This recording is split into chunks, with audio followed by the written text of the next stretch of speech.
اللهم محمدا في جميع أفعاله ومحمد اللهم صل عليه مع صحبه وآله صلاة تكون لك رضاء ولحقه أداء. أما بعد، رسول صلى الله عليه وآله وسلم د سیرت 52 برخه د احد د غزا بیان مو تر دې ځای پورې په تیره برخه کې را رسولی و چې زبیر ابن عوام رضی الله عنه وایي په مشرکانو کې یو ډیر جنگي سړی و چې زموږ هیڅ زخمی نه پرېښوی، مګر ژر به د هغه د وژلو دپاره ځان ورسوی او هغه به مړ کړي. اوس دغه دوه نفره چې یو ابو دجانه رضی الله عنه دی او بل دغه مشرک دی، د جنگ په میدان کې یو بل ته سرنږدې کېږي. نو زبیر ابن عوام رضی الله عنه وایي ما و الله ته دعا وکوله چې دوی دوه سر مخامخ شي. څو هغه و چې دوی دوه سر مخامخ شول. د توري اول واری مشرک پر وکړي، ابو دجانه رضی الله عنه د هغه واری په خپل سپر سره وګرځوي او بیا ابو دجانه رضی الله عنه تور پر راپورته کړ او داسې سخت ووهي چې په دغه اول واری سره مړ کړي. بیا نو ابو دجانه رضی الله عنه د کفارو په صفو باندې ورننوتی تر څو چې هغه د ښځو و مشري او قومندانې ته ورسېدی. تاسې پوهیږئ چې ښځې همیشه د لښکر تر شا وي، یعنی ابو دجانه رضی الله عنه په دغه جنگ او وهلو کې د کفارو تر لښکر ووتی. ابو دجانه رضی الله عنه نه دی خبر چې دا ښځې دي. ابو دجانه رضی الله عنه وایي یو انسان مې ولیدی چې د خلکو مخان یې په منګولو ورڅېرل. زه ورته ودرېدم، کله چې مې توره پر پورته کړه هغه چغې کړې، که مې وکتل هغه ښځه وه. نو مې د رسول صلی الله علیه وسلم توره تر دې مکرمه او معززه وبلله چې ښځه په ووهم. بېرته مې لاس را وګرځوی. هغه ښځه هغه هند بنت عتبه د ابو سفیان زوجه وه. زبیر ابن عوام رضی الله عنه وایي ما ابو دجانه ولیدی چې توره د هند ابن عتبه پر سر باندې ورپورته کړه او بیرته لاس کښته کړي، نه ووهل. ما د ځان سره وویل الله او رسول الله صلی الله علیه وسلم پوهیږي چې ولې نه ووهل. ابو دجانه رضی الله عنه واقعا د رسول صلی الله علیه وسلم د تورې حق ادا کړي. دونه کفار یې په هغه توره باندې ووهل چې رښتیا هم هغه توره د ډېرو وهلو په سبب کږه شوه.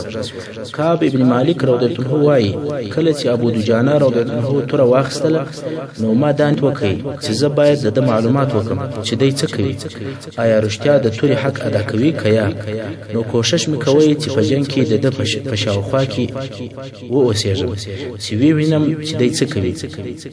ابو دجانه رضی الله عنه چې سپین خولې پر سر او د وسپنې زغره اغوستې وه، مخ یې نه معلومېدی. نو کعب ابن مالک رضی الله عنه وایي ابو دجانه په دغه جنگ کې چې د یو کافر سره په وهلو باندې اخته و، د جنگ په مابینځ کې کافر په دې پوه شو چې وژني مې. کافر چې پر آس سپورو ځینې وتښتېدی، ویې ځغستل، ځکه مرګ یې په سترګو ولیدی. ابو دجانه رضی الله عنه تر شا په پسې دی، توره یې پر پورته کړه، کافر یې پر سر باندې داسې ووهي چې دا کافر دوه ځایه شو او توره تر آسه پورې ورسېدله. کافر د خپل آس څخه دوې حصې ولوېدی. کعب رضی الله عنه وایي ابو دجانه د خپله مخه څخه خول پورته کړ او ما ته یې وکتل، ول څنګه یې بولې یا کعب، زه ابو دجانه یم. دا د احد په ورځ باندې د ابو دجانه رضی الله عنه د جنگ یو نمونه وه چې د رسول صلی الله علیه وسلم د تورې حق یې څنګه ادا کړ. حمزه رضی الله عنه هم د زمري پر قسم جنگ کوي، د دشمن د لشکر په منځ کې ولاړ دی، داسې وهل او حمله کوي چې مثل یې نه لیدل کېږي. د کفارو پهلوانان د مخه څخه ځغلي لکه د زوروره باد څخه چې د ونې او د درختې پاڼې ځغلي. سره د هغه چې حمزه رضی الله عنه د بیرغ اخیستونکو په وژلو کې هم برخه واخیستله، خو د کفارو په نورو پهلوانانو یې هم داسې کارونه وکول چې چا په چا نه دي کړي، تر څو چې په داسې حال کې په شهادت ورسېدی چې د جنګیالیو پهلوانانو په مقدمه کې وو. مګر هو حمزه رضی الله عنه داسې نه ووژل شو لکه پهلوانان چې د جنگ په میدان کې مخ په مخ وژل کېږي، بلکې داسې په خیانت سره د شا د طرفه ووژل شو لکه پر هغه نامتو قهرمانانو چې په تاریکیو کې او په تورو شپو کې د شا د طرفه حملې کېږي. اوس به د اسد الله حمزه ابن عبد المطلب رضی الله عنه د شهادت بیان درته وسی. د حمزه رضی الله عنه وژونکی وحشي ابن حرب وایي وای زه د جبیر ابن مطعم مریی وم. هغه جبیر چې اکا د بدر په ورځ د مسلمانانو د طرفه وژل شوی و. کله چې قریش د احد جنگ ته راوتل نو جبیر زما مالک ماته وویل کته د رسول صلی الله علیه وسلم اکا حمزه زما د اکا په بدل کې ووژي نو ته آزاد یې. وحشي وایي زه چې یو حبشي مریی وم او په نظام داسې وشتل کول چې واره مې هیڅ نه خطا کېدی نو مې دا سودا قبول کړه او احد ته د خپل ازادۍ لپاره راووتم. اوس چې دوه لښکره مخ په مخ سره ودرېدل زه د جنگ میدان ته د حمزه رضی الله عنه د وژلو لپاره وداخل شوم او په هغه پسې ګورم کله چې مې حمزه رضی الله عنه د خلکو په منځ کې ولیدی لکه هغه قوي پهلوان وی او بلې خواته خلک چپه کوي. نو وحشي وایي د حمزه رضی الله عنه مخ ته هیڅ شی او هیڅ څوک نه سوی درېدلی خو ما د وژلو لپاره ځان تیاروي یوازې دی مې پکارو. نو مې د یو ونې او د یو ډبرې تر شا ځان پټ پټ کوي چې دی ما ته رانږدې سي او زوار پر وکړم. په دغه وخت کې سباع ابن عبدالعزی یا ابن عبدالعزا وردمخه شو. حمزه رضی الله عنه چې هغه ولیدی ول را دمخه سه یا ابن مقطعه البذور ای د چولکیانو د پرې کوونکو زو را دمخه سه ځکه د دغه سباع مور ماشومان سنتول. وحشي وایي سباع ابن عبدالعزا چې داسې پهلوانو چې ډېر قوي پهلوانو هغه یې ووهی. کله چې ووهی نو سره داسې شو لکه په هوا چې شو. وحشي وایي په دغه وخت کې چې حمزه رضی الله عنه د سباع سره په جنگ مشغول و ما خپل نیزه څو وارې وشورول. کله چې مې د خپل نشانه پوره اطمینان حاصل شو نو مې پر وغورځوله. نیزه د سیدنا حمزه رضی الله عنه په شا باندې ننوتل او تر نس یې راووتل خو حمزه رضی الله عنه نه ولوېدی. نیزه په نس کې ده بیا هم گزار نه شو مخ یې راواړوی او زما پر طرف باندې را رهي شو. وحشي وایي ما په خپلو سترګو باندې مرګ ولیدی. نیزه یې تر نس وتلې ده او دی زما پر طرف را رهي دی. وحشي وایي چې زه پوه شوم چې اوس نو ما وژني او په بیره کې شوم مګر کله چې ما ته رانږدې شو غزار شو. ما هم تر څه وخته انتظار ورته وکړ. کله چې مې دا یقین شو چې اوس نو وژل سوی دی نو ورلم هغه خپل نظم یې راواخیست او د جنگ میدان مې پرېښود ځکه زما د بل چا سره کار نه و.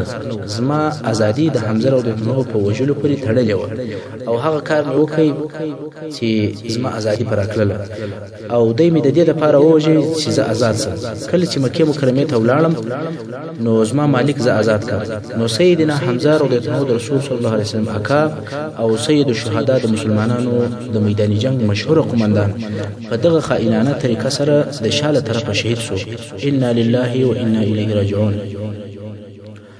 سره د دغه لوی او شدید تاوان او خساره چې د اسد الله او اسد رسول صلی الله علیه وسلم چې حمزه ابن عبد المطلب ووژل شو نو دا لوی تاوان او مسلمانانو ته ورسېدی.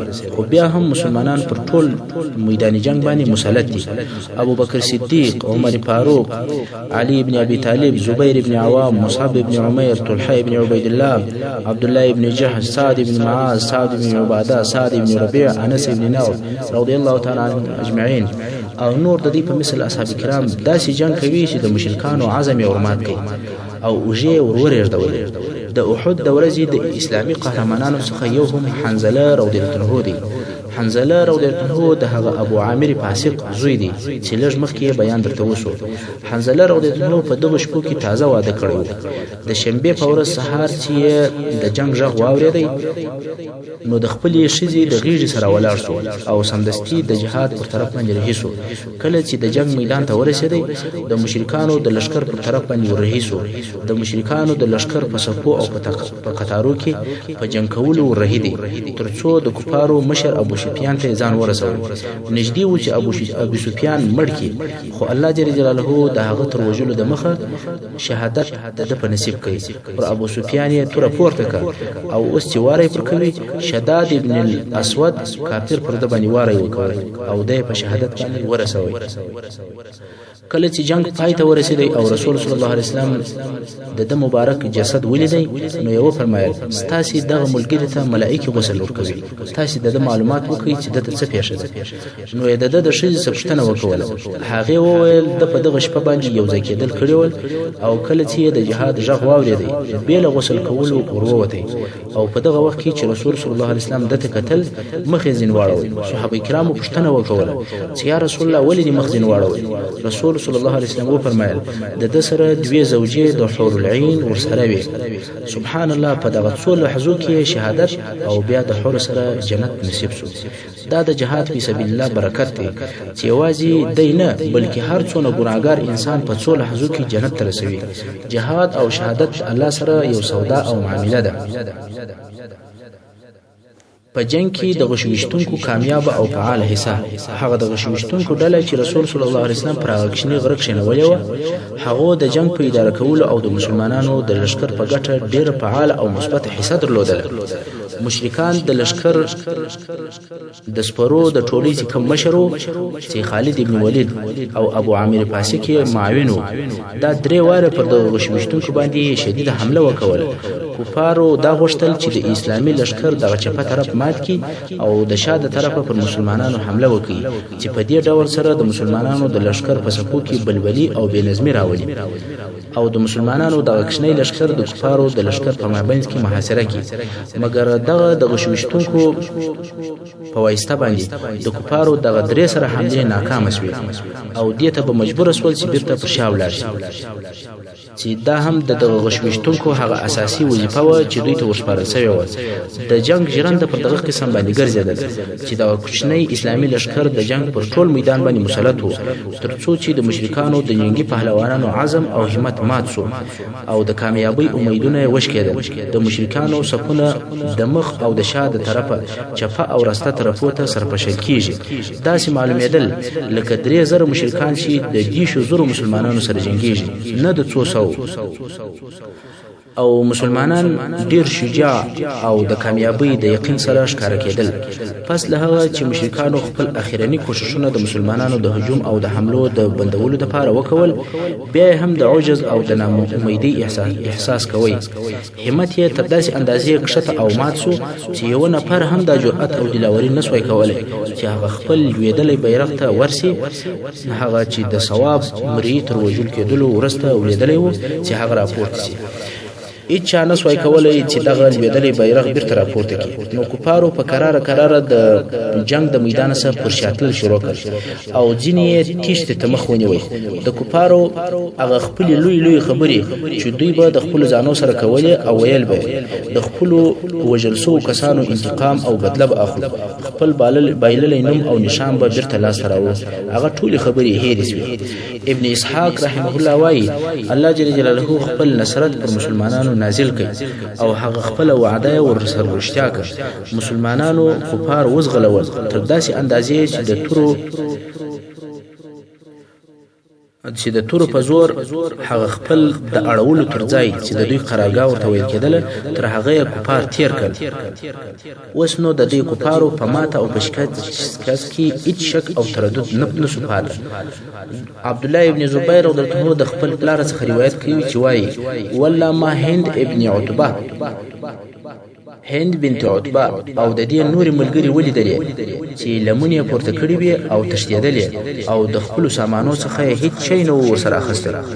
په هغه حدیث شریف کې چې امام بخاری د براء ابن عازب رضی الله عنه سره نقلوي وایي کله چې مسلمانان د کفارو د لشکر سره مخامخ شول پس له لږه وخته کفارو په تیښته شروع وکړه تر داسې اندازې چې ما په خپل سترګو د کفارو ښځې لیدلې چې د تیښتې په حال کې به پښې د خیمو په تناوب کې بندې شوې. دوی به لمونې پورته کې هغه د پښو پایجېبونه به ښکاره شول. په دغه حال کې ځینې مسلمانان تورې په لاس په پسې دي او ځینې غنیمتونه ټولوي. د غشوشتونکو د ټولۍ څخه یو رسوا کوونکې غلطي وشوه. په دغه وخت کې چې اسلامي کوچنی لشکر د بل وار دپاره بیا د مکې مکرمې پر مشرکانو ښکاره او واضحه داسې بری لاسته راوړی چې د بدر تر بري او نصرت په کمه نه و. د غشوشتونکو د ډلې ډیرو نفرو داسې رسوا کوونکې غلطي وکوله چې د میداني جنگ وضع یې پر بل مخ واړوله او مسلمانانو ته ډیر درانه تلفات ورسول. دغه د دوی غلطي قریبه و چې د رسول صلی الله علیه وسلم د وژل کېدو سبب وګرځي. دغه د دوی غلطي د مسلمانانو پر هغه شهرت او هیبت، پر هغه دبدبه او کامیابی باندې ډیر بد اثر وکړ کوم چې تر بدر وروسته لاس راوړی و. موږ مخکې د رسول صلی الله علیه وسلم هغه واضح او شدید اوامر درته بیان کړل کوم چې دغه غشوشتونکو وټولۍ ته صادر کړي ول چې ورته ویلي ول چې تاسو به په دغه غره کې پر خپل ځای باندې ناست یاست، تاسو زموږ د کامیابی او د شکست سره هیڅ تعلق نشته ترڅو چې ما نه یاست امر کړی چې ما نه درته ویلي چې دلته راسي د خپل ځای څخه نه شوري. په دغه شدید او واضح اوامر سربېره کله چې غشوشتونکو ولیدل چې دشمن زغلي او مسلمانان د جنگ په میدان کې له دشمنه غنیمتونه ټولوي، نو پر دوی هم حب دنیا غالب شو. نو جنو نور ته وویل چې غنیمتونه و چیشته ګوري ستاسو ملګرو کامیابی پیدا کا او کامیاب شو، درځي چې غنیمتونه ټول کړو. د غشوشتونکو مشر او قومندان چې عبد الله ابن جبیر رضی الله عنه هغه د رسول صلی الله علیه وسلم اوامر ورقیات کړ او ورته ویل آیا هغه مو هیر شول چې رسول صلی الله علیه وسلم درته ویلی و؟ مګر ډیرو کسانو د خپل امیر دغه امر او لارښوونې ته غوږ نه ونیول او ویل یا والله موږ ورځو چې د نور مسلمانانو سره په غنیمتو کې حصہ واخلو. بیا نو د دغه غشوشتونکو څخه 40 نفر خپل ځای پرېښوي او د مسلمانانو د لشکره سره یو ځای شول چې د غنیمتو په ټولولو کې حصہ واخلي. په دغه ډول سره د مسلمانانو د لشکر شاه بیل ساتونکو پاتې شو. هلته پر غره باندې فقط عبد الله ابن جبیر رضی الله عنه او 9 نفر نور ملګري ورسره پاتې شول. دغه لسو نفرو د عزم او اراده وکوله چې موږ به دغه ځای تر هغه نه پرېږدو چې رسول صلی الله علیه وسلم د تللو اجازه راته ونه کړي یا ټول ونه وژل شو. کله چې غشوشتونکي د خپل ځای څخه رالیرې شول او خپل ځای پرېښوي، نو دا د خالد ابن ولید دپاره یو طلایي چانس او مناسبه موقع وه. تر دغه وخته خالد ابن ولید نو مسلمان شوی او د کفارو په لشکر کې د سپرو د ټولۍ قومندان و. خالد دغه ټوله جنگ په وخت کې د هغه خپلې ټول فوج سره نږدې و هغه غره ته ګرځېدی کوم چې هلته د رسول صلی الله علیه وسلم په امر باندې مسلمانان غشوشتونکي ناست ول. هر وخت چې به خالد د حمله او په جنگ کې د ګډون اراده وکوله، غشوشتونکي به دی او د ملګري په غوښ وشتل او د ټولۍ به بیرته شاته ولاړ. هغه وخت چې مسلمانانو د کفارو پر بیرغ باندې حمله کولې، خالد د خپل ټولۍ سره 3 واره کوشش وکړ چې د بیرغ اخیستونکو مرسته وکړي، مګر په هر وار کې به غشوشتونکو د غشو په ویشتلو باندې دای منع کوي او نه پرې شوی چې په جنگ کې ګډون وکړي او حصہ واخلي. نو خالد ابن ولید او د سپرو ټولۍ په ټول جنگ کې معطل پاتې و، نه د غره د طرفه پر مسلمانانو ورتلای سوی او نه جنگ ته وداخلېدای سوی. مقصد دا چې د غشوشتونکي د احد په غزا کې ډیر اهمیت یې درلود. د جنگ د میدان ډیره مهمه او حساسه نقطه و. اوس چې غشوشتونکو خپل ځای پرېښوی او په میداني جنگ کې د غنیمتو په ټولولو مشغول شول، خالد ابن ولید چې دغه لحظې په انتظار و ویلیدل چې هغه غشوشتونکي چې د نه پرېښوی هغه ولاړل. ژر خپل ټولۍ امر کا چې دغه غره ته درځي.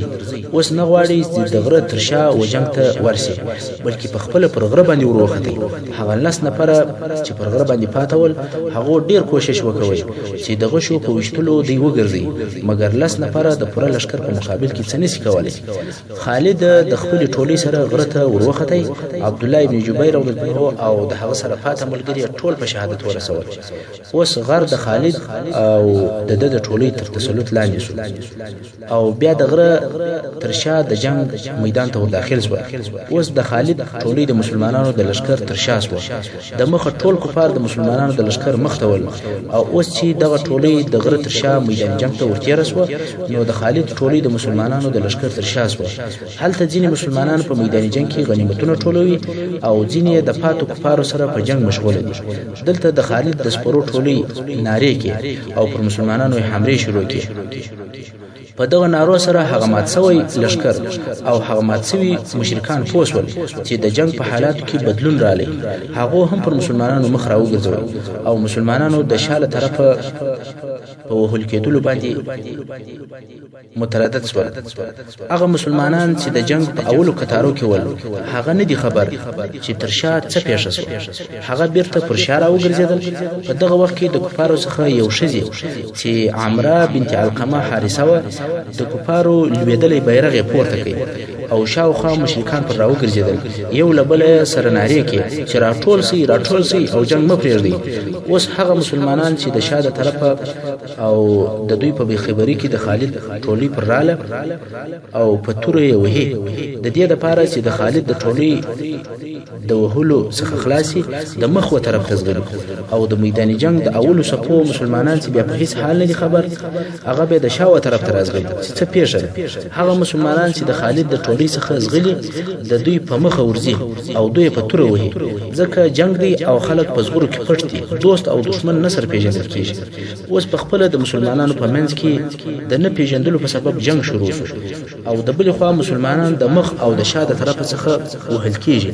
مسلمانان د میدان جنگ په منځ کې داسې سول لکه د ژرندې د دوو پلو په مابینځ کې چې وي یا لکه د غچي په خوله کې چې راسي. د مخ او د شا د طرفه وهل کېږي او دوی په خپل مابینځ کې د نه پیژندلو په سبب هم یو د بله سره وهي.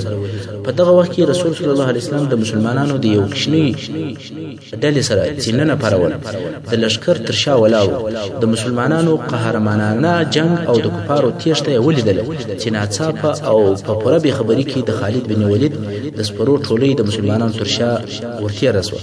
اوس نو دلته د رسول صلی الله علیه وسلم مخ ته دوې لارې وې چې یا به خپل ځان او دغه نه نفره ملګري په ډېره چابکي سره د امان او د سلامتیا وځای ته رسوي او یا به خپل محاصره سوی لشکر چې کم دلته موجود دی هغه به خلاصوي.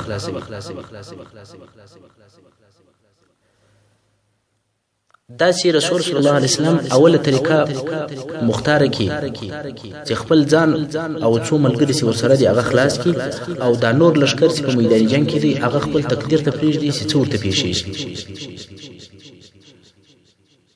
دا طریقه نبی علیه الصلاة والسلام نه که مختاره بلکې دا دویمه طریقه یې مختاره کړه چې دلته غږ وکړي او کوم صحابه کرام چې شاوخوا ته دي هغه وده ته راټول شي او بیرته یو منظم لشکر ځین جوړ کړي او بیا د کفارو دفاع شروع کړي. نو رسول صلی الله علیه وسلم هغه اوله طریقه نه وکوله بلکې دا دویمه طریقه که څوم په دې طریقه کې د رسول صلی الله علیه وسلم د وژلو ډېره خطره ده چې کفار دی پیژني که دی غږ وکړي ځکه کفار اصلا هم د وژلو دپاره راغلي. خو نبی علیه الصلاة والسلام خپل ځان په خطر کې واچوي او په زوره سره یې ورناره کړه صحابه کرامو ته قل الی عباد الله انا رسول الله اې د الله بندگانو ما ته راسئ زه رسول الله یم. په دغه خطرناک وخت کې رسول صلی الله علیه وسلم چې دا ناره وکول نو خپل ځان په خطر کې واچوي. مګر مسلمانان چې د کفارو په محاصره کې لوېدلي ول صحیح فکر یې د لاسه ورکړی و بې له خپلو ځانو د بل هیڅ چي یا د بل هیڅ چا په فکر کې نه ول. ډېرو یې د تیښتې لار اختیار کړ او د جنگ میدان یې پرېښود او دوی نه پوهېدل چې وروسته به څه پیښیږي. تر داسې اندازې چې ځینې تښتېدونکي خلک مدینې منورې ته ورسېدل او ځینې یې غره ته وختل. ځینې د جنگ د اولو صفو څخه راوګرځېدل. د مشرکانو په لشکر ګډ شول. دوه لشکره سره ګډ وډ دي. مسلمانان او مشرکان ټول سره ګډ دي. یو د بل څخه نه پیژندل کېږي. دلته نو په خپله په مسلمانانو کې قتل او وژنه پیښه شوه. ځینو مسلمانانو ځینې نور مسلمانان د نه پیژندلو په سبب وژل.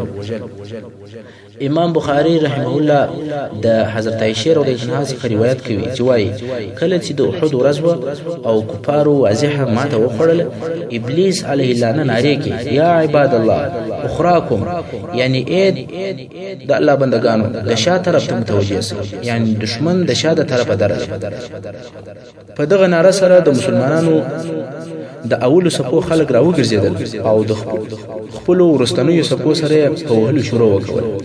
حذیفه ابن یمان رضی الله تعالی عنه وایي ما خپل پلار ولیدی چې مسلمانان یې د دوه طرفو څخه وهي او ما پر نارې کې چې عباد الله اے د الله بندگان د ازما پلار دی مګر د جنگ میدان دونه تودو چې چا زما نارې نه واورېدې تر هغه یې وهي چې مړې کوي بیا حذیفه رضی الله عنه وویل الله دې عفو درته وکړي نو هغه کسان چې په میدان جنگ کې پاتې ول په هغه کې دا ګډوډي پیښه شوه ډیر کسان لکه ورکسي داسې ول نه پوهېدل چې چیرې ولاړ شي او څه وکړي دوی په دغه سرګردانه حال کې ول چې هلته یو ناره کوونکی په لوړ اواز سره ناره کړ ول محمد صلی الله علیه وسلم ووژل شو د دغه خبر په اوریدلو سره مسلمانان نور هم چې کم حواس یې پاتې وو هغه حواس یې وبایلې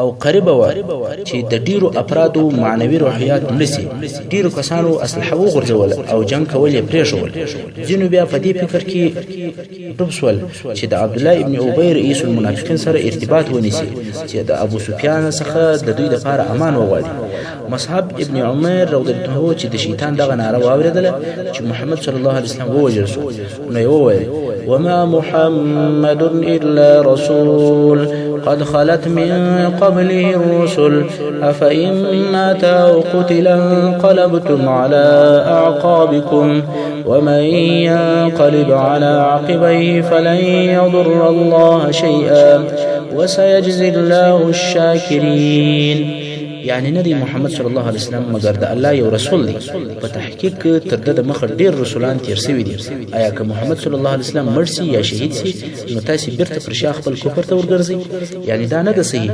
ځکه چې هر بشر اخر د دنیا څخه تلونکی دی او هر څوک چې بیرته خپل کفر ته وګرځيږي نو الله جل جلاله ته هیڅ تاوان نشي رسولی او ډیر ژر به الله جل جلاله شکر کوونکو بندگانو ته د خیر بدله او جزا ورکړي د شیطان د نارې په اوریدلو سره دغه جملې د مصعب ابن عمر رضی الله عنه د خولې څخه راووتلې او دا د مخه تر دی وی چې دغه آیات په قران مجید کې نازل شي خو الله جل جلاله دغه آیات د رضی الله عنه پر ژبه جاری کړي او بیا په ورسته کې جبرائیل علیه السلام دغه آیات شریف د الله جل جلاله د طرفه رسول صلی الله علیه وسلم ته نازل کړي انس ابن نضر رضی الله تعالی عنه پر هغه ډله ورلې چې حواس یې بایللې ول او په فکر کې ناس ول انس ابن نضر هغه څوک دی چې د بدر غزا ته نو حاضر شوی او بیا قسم یاد کړیو کبل والد رسول صلی الله علیه وسلم او د قریش په منځ کې جنگ پیر شو زبا الله جل جلاله ته هغه کارونه وشکاره کم چې یې کول یعنی د مرګ تر وخته به جنگیږي نو رښتیا هم انس ابن نضر دلته خپل شجاعت او مړانه ښکاره کړ کله چې انس ابن نضر پر هغه ډله ورلې چې حواس یې بایللې ول او په فکر کې ناس ول نو ورته وویل د چیش انتظار کوي اول ناس یاست دوی وویل چې رسول صلی الله علیه وسلم ووژل نو دا وویل که رښتیا هم رسول صلی الله علیه وسلم وژل شوی نو تاسو تر دا وروسته ژوند څه کوئ ولاړ سئ او ځانونه پر هغه لار ووژئ چې رسول صلی الله علیه وسلم پر هغه باندې ووژل شو او بیا انس ابن نضر وویل الهي زه له هغه کارو عفو غواړم چې مسلمانانو وکوله او الهي زه د هغه کار څخه بری او بیزاره يم کوم چې مشرکانو وکول یعنی نه د مسلمانانو په دغه تیښته او په حواس بایللو باندې خوښ یم او نه د مشرکانو دغه عمل خوند راکوي او خوښ یم چې دوی د استاد رسول سره جنگ کوي او بیا راهسو سعد ابن معاذ رضی الله عنه په مخ ورلې او ورته ویل چیرې ځې یا ابا عمر انس ابن نضر رضی الله عنه ته وویل والله یا سعد د احد څخه د جنت بوی را باندې لګیږي او لاړې تر هغه د کفارو سره جنگ کوي تر څو سي شهید ووژل شي پس له جنگ د جسد چانه پیژندې چې دا څوک دی ځکه د پر بدن باندې درو اتیا زخم و چې ځینې د تورو ځینې د نیزو او ځینې د غشو نو د بدن هیڅ چانه پیژندې به د خوره څخه چې هغه هم پر یو غوته باندې چې په خاله پرې سوی و هغه باندې و پیژندې سعد ابن معاذ رضی الله عنه رسول صلی الله علیه وسلم ته وویل والله یا رسول الله زما په وسه نه وپره چې داسې کار وکم لکه انس ابن نضر چې وکړي ثابت ابن دحداح الانصاري رضی الله عنه خپل قوم ته ورناري کې یا معاشر الانصار که محمد صلی الله علیه وسلم وجل سوی وي الله جل جلاله خو حي او ژوندۍ دی نمرې پر خپل دین وجنګېږي الله ستاسو نصرت او کومک کوي او کامیاب کوونکی دی الله د انصارو څخه څو نفره د ملګري شول او د خالد د سپرو پر ټولۍ حمله وکوله ترڅو چې خالد په نیزه باندې د مبارک ووژي او د نور ملګري هم شهیدان شول. د مهاجرینو یو نفر د جنگ په میدان کې پر یو انصاري باندې ورغلی چې په خپل وینو کې سره اوښتی. مهاجر ورته وویل ای پلانه آیا ته خبر شوې چې محمد صلی الله علیه وسلم ووژل شو؟ یعنی تا دغه خبر واورېدی؟ مهاجر اوس ځان ته معلومات کوي چې خبر رښتیا دی که درواغ. نو ویل ته خبر شوې چې محمد صلی الله علیه وسلم ووژل شو؟ انصاري وویل که محمد صلی الله علیه وسلم ووژل شوی وي نو هغه خپل رسالت ورسوي، اوس تاسې پر خپل دین باندې وجنګېږئ. په دغه قسم قربانیو او په شجاعت سره د مسلمانانو د جنګیالیو معنویات او احساسات بیرته راژوندي شول. دوی ته د دوی عقلونه او تدبیر بیرته راوګرځېدی. نو هغه د تسلیمیتلو یا د عبدالله ابن ابی سره د خلاصون رابطه هغه د فکر او د دماغ څخه وایستله، خپلې اسلحې راواخیستې او د مشرکانو پر لښکر یې حملې شروع کړې. اوس کوشش کوي چې خپل د قیادت مرکز ته ځانونه ورسي. په عین حال کې دا معلومات هم ورته وشو چې هغه د رسول صلی الله علیه وسلم د وژل کېدلو خبر یو جوړ شوی درواغ ول. دې معلوماتو د دوی قوت او همت نور هم ورزیات کړي. نو خود پس له ترخه جنگ او د ټینګ مقاومت څخه هغه د محاصرې د حالت څخه ځان خلاص کړي او په قرار د خپل مرکز او د قیادت په شاوخوا سره جمع کېدل. هلته د اصحاب کرامو په جمله کې 3 تنه د مسلمانانو د جنگیالیو د 3 تنه